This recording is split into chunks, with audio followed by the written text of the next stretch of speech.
The Sonic Adventure games are usually considered the last great Sonic games, because after them it was a downhill, with Sonic Heroes, then Shadow the Hedgehog, and finally the worst of all, Sonic the Hedgehog 2006. But Sonic Adventure 2 is not a good game.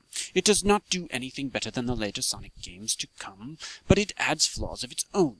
I actually consider Shadow the Hedgehog to be a much better game than Sonic Adventure 2. Sonic Adventure 2 was an interesting experiment. Put Sonic in a 3D open world as a hub, and have the player explore the world to experience the story and unlock more levels. It wasn't a great game, but it was still good. Sonic Adventure 2 abandoned the hub world structure to instead just have the levels play out like classic Sonic, one after the other. You got one choice at the beginning of the game, to play as the classic team of Sonic, Knuckles, and Tails, or to play as the Dark Hedgehog Shadows team. They're like two halves of the whole game, because each team plays just like the other. They just have a different story and levels to go through. Now, the Sonic and Shadow levels play out fine. It's just speed and platforming through 3D linear levels. They play like you'd expect a 3D Sonic game to play, but the other two levels are awful. For every level you play with Sonic, you have to play one with Knuckles, and then one with Tails. But rather than being platforming, get to the end of the stage type levels, with Knuckles you have to run around the stage looking for items, while with Tails you're in a mech and you shoot things. Since these levels play out so slowly compared to the Sonic ones, over 2/3 of the game sucks. That's the vast majority of the game. Compare this to Shadow the Hedgehog, where all the stages are played out with a hedgehog. But let me try to explain what's so awful about these stages. With the Knuckles stages, you just glide around and climb structures, moving about and finding treasure.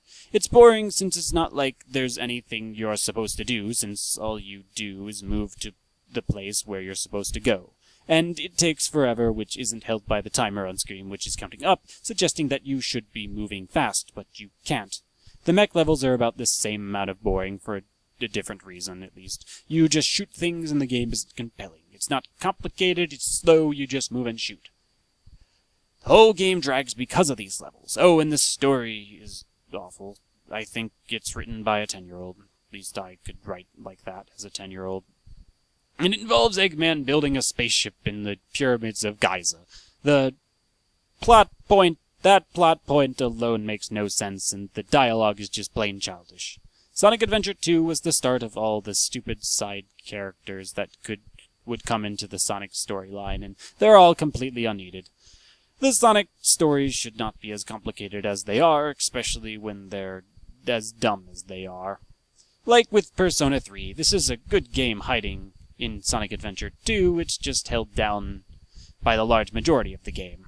If you're willing to play through some of the super boring stages to experience some decent Sonic action, then Sonic Adventure 2 isn't that bad, but I have no patience for it. For some reason, Sega seems to like doing this sort of thing a lot, as if Sonic stages alone can't carry a game. Sonic Adventure 1 also had a lot of other boring characters to play as, but it didn't interrupt the main quest of playing as Sonic because it was an entirely different mode. Sonic Unleashed would then do the same thing with the awfully boring werewolf stages, as Sonic Adventure 2 did with the awfully boring mech and fine gem stages.